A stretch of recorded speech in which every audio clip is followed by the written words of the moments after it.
Hi everyone, welcome to digital G K classes. तो हमारा Indian national movement में हमको गांधी युग के बारे में पढ़ना था और ये क्लास मुझे आपको कल ही देनी थी। बट कल क्या हुआ था कि मैं जब इस वीडियो को यूट्यूब पे डाल रही थी तो वो शो ही नहीं कर रहा था टेक्निकल प्रॉब्लम की वजह से। तो आज ये क्लास आपको मिल रही है, तो प्लीज़ ये क्लास ज़रूर देखना क्योंकि इसमें गांधी जी से रिलेटेड आंदोलन है। और मैंने सोचा कि आपके पास और भी चीज़ें होंगी रिवीजन करने के लिए, तो 30 से 20 मिनट में जितने में भी हो जाए कम समय में मैं आपको ये कराना चाहूँगी ताकि आप रिवीजन करते रहें हर दिन। और कल भी इसका थोड़ा सा हिस्सा बस बाकी है क्योंकि बहुत सारी चीज़ें एक वीडियो में मर्ज नहीं हो पा रही हैं, इसलिए मैंने सोचा कि जितना है उतना पहले मैं आप सभी के सामने आप सभी को ये क्लास प्रोवाइड कराऊं। ठीक है, बाकी इसकी पीडीएफ जो है, ये वाली क्लास हमारी ऑलरेडी हुई थी, इसकी पीडीएफ मैंने टेलीग्राम पे भेजी हुई है और ये क्लास आपको काफ़ी अच्छी लगी है तो आज की भी क्लास की पीडीएफ आपको मेरे टेलीग्राम पे मिलेगा। टेलीग्राम का लिंक कॉमेंट सेक्शन में दिया है, ज्वाइन हो जाइए। ठीक है, तो चलिए प्लीज़ वीडियो को लाइक कर दीजिएगा। वैसे भी आप लोग बिना कहे ही लाइक शेयर सब्सक्राइब करते हैं, आप सभी का दिल से धन्यवाद। तो बिना टाइम वेस्ट के स्टार्ट करते हैं। सबसे पहले गांधी जी से रिलेटेड सारे आंदोलन हमको वन बाय वन पढ़ना है क्योंकि गांधी जी से रिलेटेड क्वेश्चंस हर बार पूछता है। तो गांधी युग है, आपको पता ही है, 1919 से लेकर 1947 तक का। तो सबसे पहले जो इनका जन्मदिन है वो है 20 अक्टूबर, सॉरी 20 नहीं 2 अक्टूबर है, ये नहीं होगा, 2 अक्टूबर 1869 पोरबंदर। ये तो आप सभी को पता है। ठीक है, तो कुछ इनसे रिलेटेड क्योंकि पूछा जाता है इनसे फैक्ट, तो 2 अक्टूबर को हम गांधी जयंती मनाते ही हैं। इनकी माँ का नाम है पुतलीबाई और पिता का नाम है काबा या फिर करमचंद गांधी। पत्नी का नाम है कस्तूरबा गांधी और 13 साल में ही विवाह हो गया था। पिता जो है पोरबंदर एंड वांकानेर के दीवान है। तो इनके पिता का जो प्रोफेशन की बात करें तो वो पोरबंदर एंड वांकानेर के ये दीवान है। तो ये गांधी जी से रिलेटेड है, इतना हमने पढ़ा। अब गांधी जी की शिक्षा कहाँ पर हुई है वो भी देख लेते हैं। तो गांधी जी की जो प्रारंभिक शिक्षा है वो राजकोट में हुई, फिर उन्होंने कॉलेज जो है श्यामलाल दास कॉलेज से किया और वकालत की पढ़ाई करने के लिए आपको पता ही है लंदन चले गए थे 1888 से लेकर 1891। आज जो आप लोगों के जो प्रश्न आते हैं ना कि आखिर में ये 1901 में कैसे आए, बहुत सारे लोग कमेंट करते हैं, उसका भी जवाब आपको मिल जाएगा। ठीक है, बस पूरा देख लो, एक एक चीज यहाँ से पूछा गया है एग्जाम में। अब ये आपने गांधी जी की शिक्षा के बारे में पढ़ा। इनके 4 पुत्र थे जो कि नाम पूछता है, हरिलाल, मनीलाल, रामदास, देवदास। और इनका एक दत्तक पुत्र भी था, जमुना लाल बजाज। तो ये भी पूछता है कि गांधी जी के दत्तक पुत्र का नाम क्या है, तो जमुना लाल बजाज। ठीक है, तो ये इनके 4 पुत्र के नाम है और ये इनके दत्तक पुत्र का नाम है। चलो, अब आपको पता है बैरिस्टर की पढ़ाई करने के लिए लंदन जाते हैं, तो वहां से रिलेटेड जो चीजें पूछी जाती हैं वो देखते हैं। बैरिस्टर की पढ़ाई करने ये लंदन गए 1888 में। 1891 में ये भारत लौटते हैं और बॉम्बे में वकालत शुरू करते हैं। फिर 1893 में ये साउथ अफ्रीका जाते हैं क्योंकि जो गुजरात का एक कोई व्यापारी था जिसका नाम था दादा अब्दुल्ला, इसका केस लड़ने के लिए जाते हैं साउथ अफ्रीका दोबारा। देखो, 91 में वापस आते हैं, 93 में फिर जाते हैं साउथ अफ्रीका इसका अब्दुल्ला का केस लड़ने के लिए और जीत जाते हैं। परंतु वहां पर ना ये रंग भेद का शिकार हो जाते हैं। फिर साउथ अफ्रीका में ये पूछता है कि साउथ अफ्रीका में कितने साल बिताए हैं, तो 21 ईयर। फिर इसी दौरान जब वो 21 साल रहते हैं ना साउथ अफ्रीका में, तो इस दौरान वो 3 बार भारत आते हैं। तो जो लोग मेरे से पूछते हैं ना कि 1915 में तो इनका ये हम प्रवासी दिवस मनाते हैं, तो ये 1901 में कलकत्ता अधिवेशन में ये कैसे भाग ले लिए, तो ये ऐसा नहीं कि गांधी जी साउथ अफ्रीका चले गए तो कभी वापस ही नहीं आए। 21 साल के बीच में ये 3 बार आते हैं। पहली बार आते हैं ये 1897 में, अपनी पत्नी और बच्चों को साउथ अफ्रीका लेके चले जाते हैं। फिर ये दूसरी बार आते हैं 1901 में। आपको पता ही है कलकत्ता में कांग्रेस का अधिवेशन होता है इसमें भाग लेने के लिए। उसके बाद से आपको पता है तीसरी बार तो परमानेंट ही आ जाते हैं, 9 जनवरी 1915 को परमानेंट भारत आ जाते हैं। इसीलिए हम इस दिन को प्रवासी भारतीय दिवस के रूप में मनाते हैं। तो अब आपको सवाल का आंसर मिल चुका होगा कि आखिर में ये 1901 में कैसे आ गए। समझ गए, क्योंकि 3 बार इस बीच में भारत आते हैं। कहानी की तरह पढ़ो, आपको बिल्कुल भी ट्रिक की जरूरत नहीं पड़ेगी, एकदम से मजा आ जाएगा गांधी जी के बारे में पढ़ते हुए और सारे आंदोलन भी बिना रटे याद होगा, बस आप देखते जाइए। इसके बाद इनकी आत्मकथा है सत्य के साथ मेरे प्रयोग, 1925 में प्रकाशित होता है। इनका सिद्धांत क्या था गांधी जी का, आपको पता ही है, सत्य और अहिंसा। इनकी प्रमुख शिष्या का नाम है मैडलिन स्लेट, जिसको ये मीरा बेन का नाम दिए। तो मैडलिन स्लेट वाला क्वेश्चन पूछेगा, इनकी प्रमुख शिष्या जिसको गांधी जी ने मीरा बेन का नाम दिया, उनका नाम क्या था, मैडलिन स्लेट। इनके राजनीतिक गुरु हैं हमारे गोखले जी और इनके आध्यात्मिक गुरु हैं नारायण गुरु। तो ये दोनों भी पॉइंट आपको ध्यान रखना है। अब गांधी जी से रिलेटेड कुछ प्रमुख किताबें पूछी जाती हैं वो देखिए। देखिए इस बार पूरा कंटेंट मैं डिटेल में लेकर आई हूँ, क्वेश्चन आंसर नहीं है ये, क्योंकि क्वेश्चन आंसर आपने बहुत प्रैक्टिस की है, अब लास्ट टाइम चल रहा है ना, तो नोट्स से रिवीजन करना बहुत जरूरी है। इसीलिए मैं आपको रिवीजन करा रही हूँ कि हर दिन आप 30 मिनट बस मेरे चैनल पर जुड़े रहें, 30 मिनट में रिवीजन करिए, और यकीन मानिए एक भी क्वेश्चन इससे बाहर नहीं पूछेगा इंडियन नेशनल मूवमेंट का।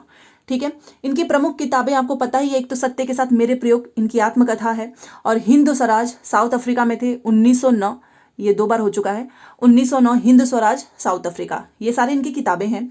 सुनो विद्यार्थियों भी इनकी किताबें हैं, अनाशक्त योग भी इनकी किताब है, इंडिया ऑफ माई ड्रीम और सप्त महाव्रत। तो इसमें से कुछ भी पूछ ले कि गांधी जी की प्रमुख किताबें इसमें से कौन सी हैं, तो मुझे नहीं लगता है कि आपको कोई कंफ्यूजन होगा, क्योंकि यहाँ पर मैंने एक साथ में सब कुछ लिख दिया है। अब इनके समाचार पत्र भी देख लीजिए। एक इनका समाचार पत्र है नवजीवन, यंग इंडिया, हरिजन है, और इंडियन ओपिनियन। तो ये हो गए इनके समाचार पत्र। अब इनकी मृत्यु कब होती है, तो आपको पता ही है 30 जनवरी 1948 को नाथूराम गोडसे के द्वारा जो है इनकी हत्या कर दी जाती है। तो 30 जनवरी 1948 ये डेट पूछा जाता है, इसलिए याद रखें। गांधी जी को कुछ महत्वपूर्ण उपाधियां मिली थी, और आपको पता है कि जो इंडियन नेशनल मूवमेंट है उसमें गांधी जी से प्रश्न ना आए ऐसा कभी होता नहीं है। तो सारे उपाधि मैंने यहाँ पर लिखा है ताकि आपको कहीं से ढूंढना ना पड़े। सबसे पहले महात्मा की उपाधि दी है गांधी जी को, ये सब गांधी जी को उपाधियां मिली हैं।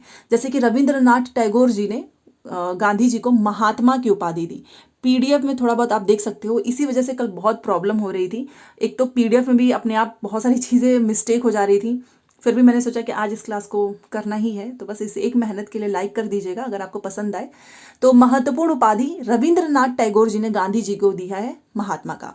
जवाहरलाल नेहरू और सीएफ एंड्रयूज ने जो है गांधी जी को उपाधि, हम बोलते हैं ना बापू, आखिर में बापू की उपाधि किसने दी है, तो नेहरू जी ने और सीएफ एंड्रयूज ने। मलंग बाबा किसने कहा था गांधी जी को, तो ये काबिलियों के द्वारा कहा गया था, जो काबिलिये थे ना उनके द्वारा कहा गया। और ये भी सविनय अवज्ञा आंदोलन जब चल रहा था ना, उसी बीच में मलंग बाबा कहा गया था काबिलियों के द्वारा। माउंट बेटन ने इनको बोला था 1 man boundary force, Gandhi ji को बोला था। फिर उसके बाद से इनको प्रथम विश्व युद्ध के दौरान इनको बोला गया था भर्ती करने वाला सार्जेंट। तो क्वेश्चन पूछता है कि भर्ती करने वाला सार्जेंट की उपाधि इनको किस युद्ध के दौरान मिला था, तो प्रथम विश्व युद्ध के दौरान। फिर इसके बाद से जो है अर्धनग्न फकीर, ये अर्ध है, अर्धा नहीं है, अर्ध है। तो अर्धनग्न फकीर किसने कहा था, तो विंस्टन चर्चिल ने कहा था। ठीक है, ये भी आपको नाम याद रखना है, अर्धनग्न फकीर कहा था विंस्टन चर्चिल ने। सेवाग्राम का संत, आश्रम के अतिथि। ठीक है, भंगी शिरोमणि किसने कहा था, तो साउथ अफ्रीका का इनका एक मित्र है, उसने कहा था भंगी शिरोमणि। ठीक है, कर्मवीर इनको कहा गया था, ये भी इनका साउथ अफ्रीका का एक मित्र है, उसने कहा था इनको कर्मवीर। तो भंगी शिरोमणि हो गया, कर्मवीर हो गया, ये दोनों इनको साउथ अफ्रीका का जो इनका दोस्त है उसके द्वारा कहा गया। उसके बाद इनको भिखारियों का राजा किसने कहा, तो ये मदन मोहन मालवीय जी ने कहा गांधी जी को। ठीक है, सरोजनी नायडू जी ने कहा 2 महात्मा हैं, गांधी जी और इरविन को कहा ये देखो ये 2 महात्मा, ये कहा था सरोजनी नायडू ने। केसरी हिंद की उपाधि आपको पता ही है प्रथम विश्व युद्ध के दौरान, और देशद्रोही फकीर भी विंस्टन चर्चिल ही कहता है। कुली बैरिस्टर, साउथ अफ्रीका का जो अंग्रेज मजिस्ट्रेट था, वो जब इनको देखता है तो बोलता है ये तो कुली जो है बैरिस्टर है, कुली बैरिस्टर है। ठीक है, भारत का अजात शत्रु किसने कहा था, राजेंद्र प्रसाद ने कहा था। और आधुनिक युग का अजात शत्रु भी कहा है डॉक्टर राजेंद्र, शत्रु नहीं प्रसाद। ठीक है, पीडीएफ में तो आपको सब कुछ सही मिलेगा। तो भारत का अजात शत्रु राजेंद्र प्रसाद ने, और आधुनिक युग का अजात शत्रु कहा है डॉक्टर राजेंद्र प्रसाद ने। राष्ट्रपिता, राष्ट्रपति नहीं, राष्ट्रपिता किसने कहा है, तो ये कहा है सुभाष चंद्र बोस ने। ये तो मैं कई बार आपको बता चुकी हूँ। देखो, एक है आपका राष्ट्रपिता, एक है महात्मा। तो राष्ट्रपिता आप याद रखिएगा, क्योंकि हम सुभाष चंद्र बोस जी को नेताजी के नाम से जानते हैं, और नेता में आपका आता है ता। तो ये ता और राष्ट्रपिता समझ सकते हो ना, दोनों का कनेक्शन, ताकि आपको भूले ना कि महात्मा किसने कहा है, राष्ट्रपिता किसने कहा है, इसमें कंफ्यूजन नहीं होना चाहिए। तो नेताजी सुभाष चंद्र बोस ने राष्ट्रपिता के नाम से इनको संबोधित किया था, और महात्मा के नाम से रविंद्रनाथ टैगोर ने। और ये चीज़ें मैं क्यों बता रही हूँ, क्योंकि ये महात्मा वाला और ये राष्ट्रपिता वाला कई बार क्वेश्चन पूछा हुआ है। तो नेता का तो से आप याद, राष्ट्रपिता याद रख लीजिएगा, और महात्मा तो याद ही हो जाएगा रविंद्रनाथ टैगोर। ठीक है, अब इनके कुछ प्रमुख आश्रम हैं जिसके नाम आपको याद होना चाहिए। तो एक है इनका फिनिक्स फर्म आश्रम, और ये कहाँ पे है, तो ये डरबन साउथ अफ्रीका में है। ये इनका पहला आश्रम है। तो पूछता है कि इनका पहला आश्रम जो है वो कौन सा है, तो वो है फिनिक्स। ठीक है, डरबन साउथ अफ्रीका में है। उसके बाद से इनका टॉलस्टॉय भी है जो कि जोहान्सबर्ग में है, 30 मई 1910 को इसकी स्थापना होती है। एंड जो सत्याग्रह है कोचराम अहमदाबाद में है 25 मई। ये सारे जो डेट मैंने लिख दिया है कि अगर आपके नज़र पे सामने आता रहेगा तो आप भूलेंगे नहीं। सारे आश्रम है, ये सब गांधी जी के आश्रम है। फिनिक्स हो गया, टॉलस्टॉय हो गया, सत्याग्रह हो गया, ये कोचराम में है। साबरमती आश्रम जानते ही हो आप, साबरमती नदी के तट पे है। इसकी स्थापना हुई थी 17 जून 1917 में। अनाशक्ति ये आपका कौसानी में है, उत्तराखंड में पड़ता है, 1929 में है। अनाशक्ति आश्रम, जो लोग घूमने जाते हैं वो आश्रम भी देखते ही हैं। सेवाग्राम आश्रम इनका आपको पता ही है, वर्धा में है, गुजरात में है। 30 अप्रैल 1936 को इसकी स्थापना होती है। तो एक काम करो, अगर नंबर ना याद हो पाए तो कम से कम ये आश्रम तो याद ही कर लेना। सबसे पहला आश्रम है इनका फिनिक्स फर्म आश्रम, ठीक है। टॉलस्टॉय, सत्याग्रह, साबरमती, अनासक्ति, सेवाग्राम, एटलीस्ट ये नाम याद रख लीजिए, ठीक है। अब गांधी जी के कुछ सत्याग्रह थे जो कि आपको क्रम में लगाने के लिए पूछेगा कि चंपारण, खेड़ा, अहमदाबाद मिल मजदूर आंदोलन, इसको क्रम में लगाओ, कौन पहले हुआ था क्रोनोलॉजी ऑर्डर में। तो वो एक बार देख लेते हैं। तो देखो, भारत में गांधी जी का सबसे पहला सत्याग्रह था चंपारण सत्याग्रह, 1917 में होता है और ये गांधी जी का पहला आंदोलन था, इसलिए क्वेश्चन पूछेगा। आखिर में स्टार्ट कैसे हुआ? तो 1917 में राजकुमार शुक्ला, आपको पता ही है, किसानों की समस्या उठाते हैं। 1916 का जो लखनऊ अधिवेशन था ना, मैंने आपको बताया था, वहीं से इस पे चर्चा होती है। तो जैसे ही किसान की समस्या उठाते हैं तो बेलवा कोठी का जो मैनेजर था मिस्टर एमन ने गिरफ्तार करके जेल भेज दिया 18 दिन के लिए। उसके बाद से चंपारण 3 कठिया प्रथा, इसीलिए तो ये विवाद चल रहा था ना, 3 उस भाग पे जो है नील की खेती की जाती थी। और आप जानते हो कि नील की खेती अगर किसी आप जमीन पे कर रहे हैं तो वो जमीन धीरे धीरे बंजर हो जाएगा, ये आप सभी को पता है। बट इसका फायदा तो अंग्रेजों को हो ही रहा था, इसीलिए जबरदस्ती करवा रहे थे। ये कहानी तो आपको पता ही होगी। तो चंपारण 3 कठिया प्रथा इसीलिए कहते हैं इसको, 3/20। नील की खेती आपको पता ही है, इसका नकदी फसल होता है और यूरोप में इसकी काफ़ी मांग थी, काफ़ी आमदनी, काफ़ी पैसे कमा रहे थे ये सब। लेकिन नील की खेती से जमीन बंजर हो जाता है, इसीलिए इसका विरोध हो रहा था, ठीक है, चंपारण। बट आपको पता ही है सफलता कब मिलती है, जब गांधी जी इसमें शामिल होते हैं और गांधी जी फाइनली जो है राजकुमार शुक्ल की इनविटेशन को स्वीकार करते हैं। ये इनको लेने जाते हैं ट्रेन से, फिर ये वापस आते हैं, गांधी जी इनके साथ आते हैं बिहार में, और फिर जाकर जो है ये गांधी जी का जो चंपारण सत्याग्रह है ये सफल होता है। तो गांधी जी जो है जब बिहार में आते हैं ना, तो कुछ लोगों से मिलते हैं, तो वो नाम आपसे पूछता है क्योंकि ये बिहार से संबंधित है। तो बंदर बगीचा में किसका घर है? राजेंद्र प्रसाद का घर। तो क्वेश्चन पूछता है कि बंदर बगीचा में वो किसके घर जाते हैं? तो राजेंद्र प्रसाद के घर जाते हैं। सिकंदर मंजिल में मौलाना मजहर उल हक का घर है, जिसके साथ ये लंदन में पढ़ाई किए थे, तो इनके घर जाते हैं। बेसिकली क्वेश्चन पूछेगा कि बंदर बगीचा में किसका घर है और सिकंदर मंजिल में, जिससे गांधी जी मिलते हैं। तो ये दोनों नाम इसलिए आपको याद रखना है, ठीक है। अब देखो, ये चंपारण तो ऐसे होता नहीं है सफल, आपको भी पता है, इसके लिए एक कमेटी बनती है। तो चंपारण का जो चंपारण सत्याग्रह को सफल बनाने के लिए चंपारण एग्रीगेरियन कमेटी बनती है, जिसमें गांधी जी भी शामिल होते हैं। और इसी आयोग की अनुशंसा पर जो 3 कठिया प्रथा है इसको समाप्त किया जाता है। और मतलब ये अनुशंसा पे 3 कठिया प्रथा को समाप्त करते हैं और अवैध वसूली का 25% वापस किया जाता है। तो इस तरीके से भारत में गांधी जी का ये पहला सफल सत्याग्रह होता है। और यहीं पर रविंद्रनाथ टैगोर ने गांधी जी को महात्मा की उपाधि दी। तो क्वेश्चन पूछता है कि आखिर में इनको महात्मा की उपाधि कब मिलती है? तो चंपारण सत्याग्रह में रविंद्रनाथ टैगोर जी के द्वारा। तो इस तरीके से चंपारण से कुछ भी आपसे पूछेगा ना, आप सारा बता दोगे। अब चलो, ये तो इनका पहला था सफल सत्याग्रह। इसके बाद होता है इनका खेड़ा। खेड़ा के बाद होता है अहमदाबाद मिल मजदूर आंदोलन। तो इस क्रम में याद रखना ताकि क्रोनोलॉजी लगाने में आसानी हो। अब देखो, नील की खेती से संबंधित था क्योंकि अत्याचार किया जा रहा था जबरदस्ती, 3 कठिया जिसको हम बोलते हैं, क्योंकि वैसे भी नील की खेती से आपको पता ही है जमीन बंजर हो जाती है। उसके बाद से ये स्टार्ट होता है खेड़ा। खेड़ा जगह कहाँ पे है? तो आपको पता ही होगा, गुजरात में है। ये आखिर में क्या था? तो खेड़ा सत्याग्रह जो है 1918 में होता है। डेट याद रखना, 1918 में हुआ। उस समय क्या हुआ ना कि भीषण अकाल हुआ, पैदावार भी कम हो गया और किसानों की आय भी कम हो गई। फिर भी अंग्रेज जो है ना जबरदस्ती वसूली करते थे। एक तो ऐसे ही अकाल जो है आ चुका है, पैदावार हो नहीं रहा है, फिर भी अंग्रेजों की वसूली कम नहीं हो रही है। तो इस तरीके से आम जनता में ना काफ़ी असंतोष आ गया। वो गुस्से में पागल हो गए कि भाई, मतलब अनाज उनाज हो नहीं रहा है, हम कहाँ से वसूली का पैसा तुम्हें देंगे। तो ये हो गया। तो इसलिए फिर इन लोगों ने संपर्क किया। तो इसमें गांधी जी से, और कि गांधी जी का उस समय ये पता भी था कि इनका जो चंपारण वाला है वो सफल हो चुका है। तो इसमें लोग जुड़ते हैं गांधी जी, विट्ठल भाई पटेल, नरहरि पारेख, महादेव गोसाई और इंदुलाल याग्निक। ये नाम आपको याद रखना है कि आखिर में खेड़ा सत्याग्रह में कितने लोग जुड़े थे, ये प्रश्न पूछता है। फिर गांधी जी ने क्या किया, आंदोलन की घोषणा कर दी। तो गांधी जी, उसके बाद से बहुत सारी कहानियां होती हैं। फिर गांधी जी ने ये कहा कि देखो, सबसे मत लो, जो सक्षम है तुम सिर्फ उनसे वसूली लो, ठीक है। तो फिर उसके बाद से अंग्रेजों ने आदेश दिया कि चलो ठीक है, स्वेच्छा से, मतलब जो अपने मन से लगान देना चाहेगा ना, हम केवल उनसे ही वसूली लेंगे, हम अब जबरन वसूली नहीं करेंगे। एक बार फिर से गांधी जी का प्रयास सफल हो गया। तो खेड़ा आपसे पूछेगा कि ये किससे संबंधित था, तो ये किसानों से रिलेटेड है, ठीक है।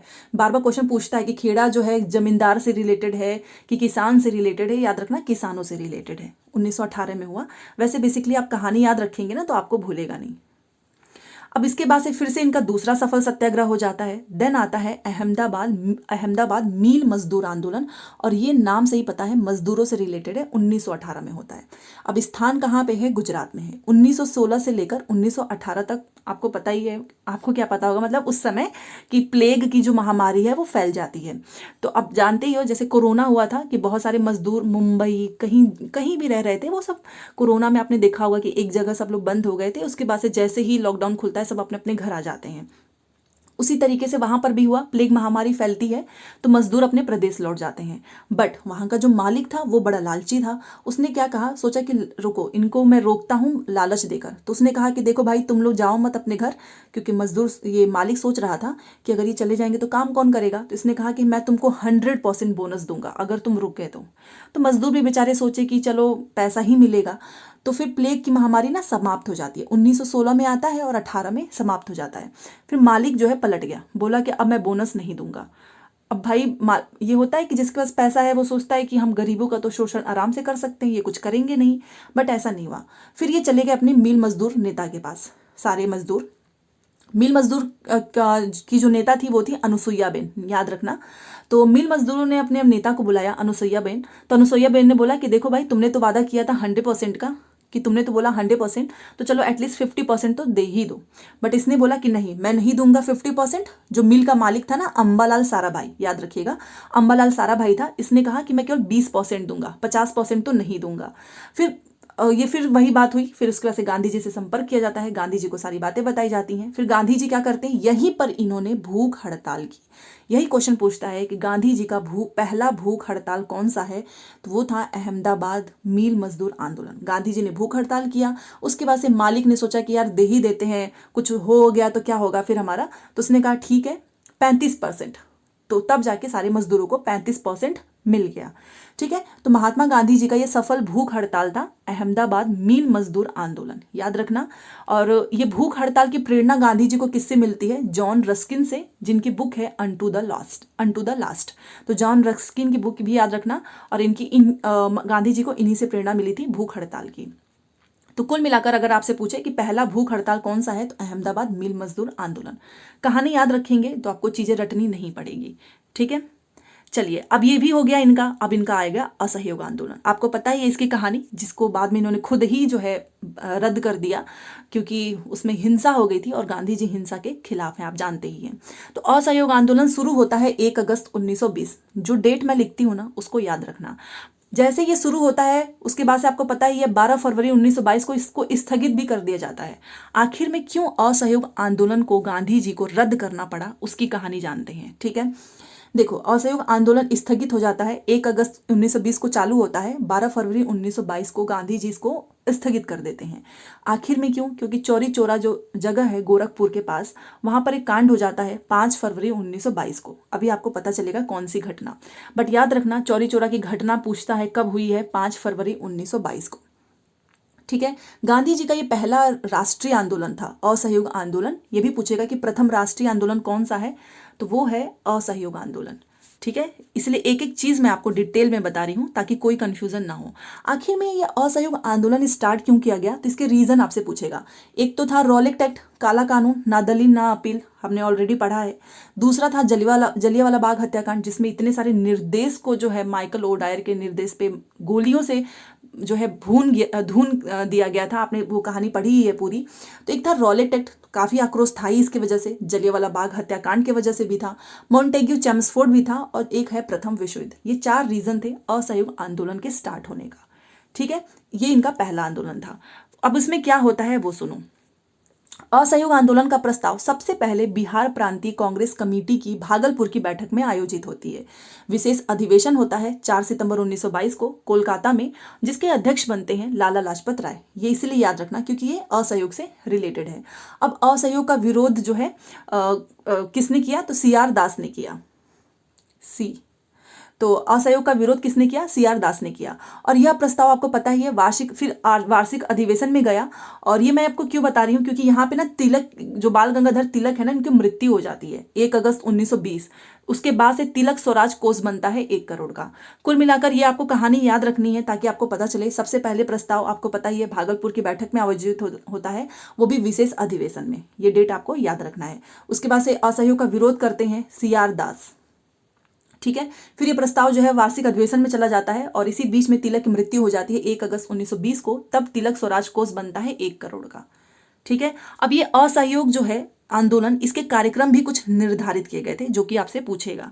देखो, असहयोग आंदोलन स्टार्ट करने से पहले गांधी जी और सभी लोगों ने मिलकर कुछ कार्यक्रम बताए कि सबसे पहले तो सरकारी उपाधियों का हम त्याग करेंगे, क्योंकि अगर अपनी बात मनवानी है तो बहुत सारी चीज़ों का बहिष्कार करना पड़ता है। तो सरकारी उपाधि को हम त्याग करेंगे, विदेशी वस्तुओं का बहिष्कार करेंगे, सरकारी और अर्ध सरकारी उत्सवों का बहिष्कार करेंगे, सरकारी स्कूल, कॉलेज, अदालतों का बहिष्कार करेंगे, सरकार द्वारा आयोजित चुनाव में भाग लेंगे, महिलाएं जो है मादक पदार्थों की दुकान के बाहर धरना देंगी, स्वदेशी को बढ़ावा देंगे, राष्ट्रीय विद्यालय और पंचायती अदालतों की स्थापना करेंगे, हिंदू मुस्लिम एकता को मजबूत करेंगे और छुआछूत को दूर करेंगे, चरखों और खादी को लोकप्रिय बनाना है।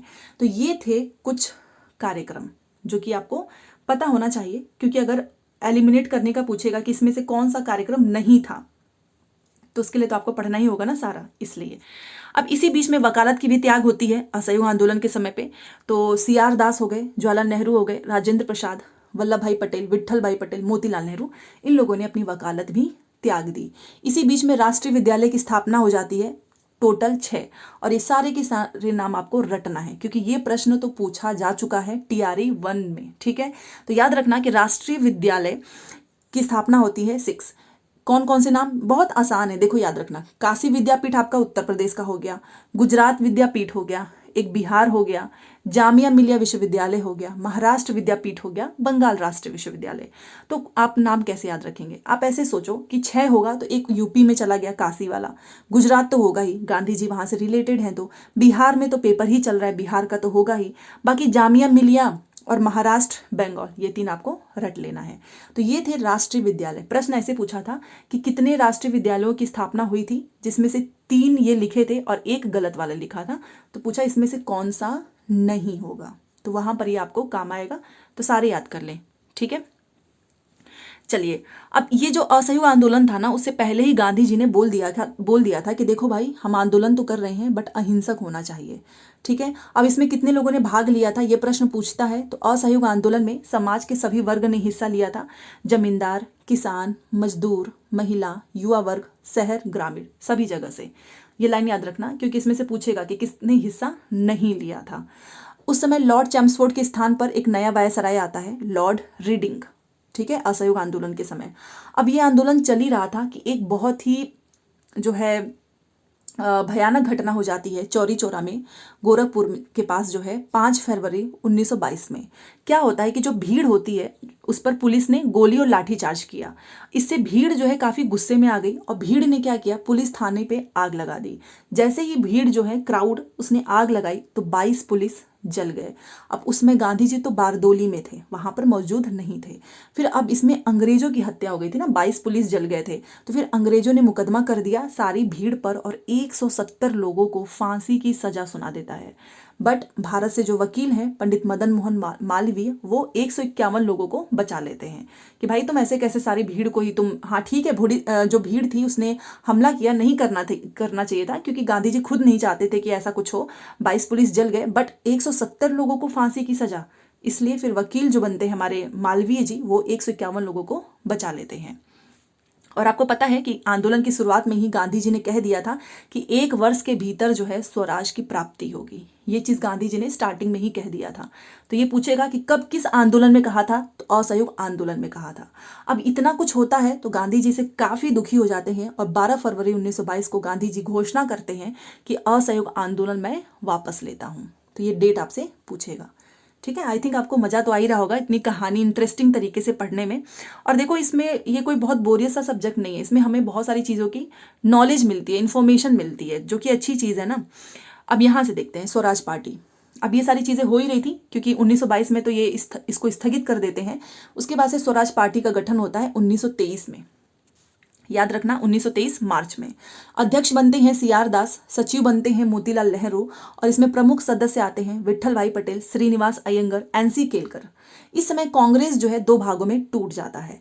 एक बनता है नो चेंजर। नो चेंजर का मतलब चुनाव में हम भाग नहीं लेंगे, जिसमें थे राजेंद्र प्रसाद, सरदार वल्लभ भाई पटेल, सी राजगोपालाचारी, इंदुलाल याग्निक।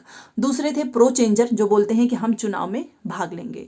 तो ये आपको याद रखना है। इसके बाद से आपको पता ही है कि गांधीदास समझौता में स्वराज पार्टी का विलय हो जाता है कांग्रेस में।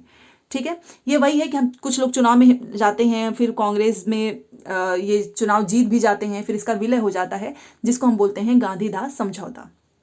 तो ये सारे नाम आपसे पूछे जाते हैं। ठीक है, चलो अब यहाँ पर गांधीदास समझौता हो जाता है 1924 में, क्योंकि गांधी जी नहीं चाहते थे कि सब अलग अलग रहें, एक जगह रहेंगे, यूनिटी रहेगी, तभी जाकर कोई भी चीज़ सक्सेस हो पाएगी। तो 1924 में, उसमें वो जेल में थे गांधी जी, आपको पता ही है। तो बट खराब सेहत के कारण इनको जेल से छोड़ दिया जाता है और CR दास गांधी जी के बीच, मतलब CR दास और गांधी जी के बीच में समझौता होता है और स्वराज पार्टी का कांग्रेस में विलय हो जाता है। तो बस यही कहानी है गांधीदास समझौता की, और ये डेट आपको याद रखना है। अब एक हमारा मोस्ट फेमस जो टॉपिक है, साइमन कमीशन, जिसकी वजह से जिसको नारा दिया जाता है साइमन गो बैक। ठीक है, काले झंडे दिखाए जाते हैं। क्वेश्चन पूछेगा कि आखिर में साइमन कमीशन की नियुक्ति कब होती है, 1927, और ये भारत आता है 1928। यहीं पे मेजर ट्विस्ट है, क्योंकि दोनों ऑप्शंस लिखता है। बहुत सारे लोगों को ये पता ही नहीं है कि आखिर में ये साइमन कमीशन और नियुक्ति और भारत आना दोनों अलग अलग चीज़ है, दोनों की डेट भी अलग है। ठीक है, तो साइमन कमीशन की नियुक्ति होती है 27 में, और ये भारत आता है 3 फरवरी 1928 में। भारत आता है, जैसे ही मुंबई पहुंचता है लोग हड़ताल कर देते हैं, इसको काले झंडे दिखाते हैं और नारा लगाते हैं, साइमन वापस जाओ, साइमन गो बैक। आखिर में ऐसा क्यों होता है? क्योंकि जो कमेटी बनती है ना, इसमें सारे के सारे अंग्रेज थे। भाई तुम हमारे लिए फैसला ले लोगे और उसमें कोई भारतीय ही नहीं है, ऐसा कैसे हो सकता है? इसीलिए इसके लिए जो है आंदोलन चलता है। भारतीय राष्ट्रीय कांग्रेस का वो अधिवेशन कौन सा था? तो वो था दिसंबर 1927, मद्रास। वहां पे इसकी अधिवेशन चल रहा था, जिसके अध्यक्ष थे डॉक्टर MA अंसारी। तो क्वेश्चन पूछेगा कि साइमन कमीशन के समय कांग्रेस का अधिवेशन कहाँ पे हो रहा था? मद्रास में। अध्यक्ष थे डॉक्टर MA अंसारी। इसका विरोध क्यों हुआ? क्योंकि इसमें 7 सदस्य थे और सभी अंग्रेज थे। ठीक है, इस वजह से।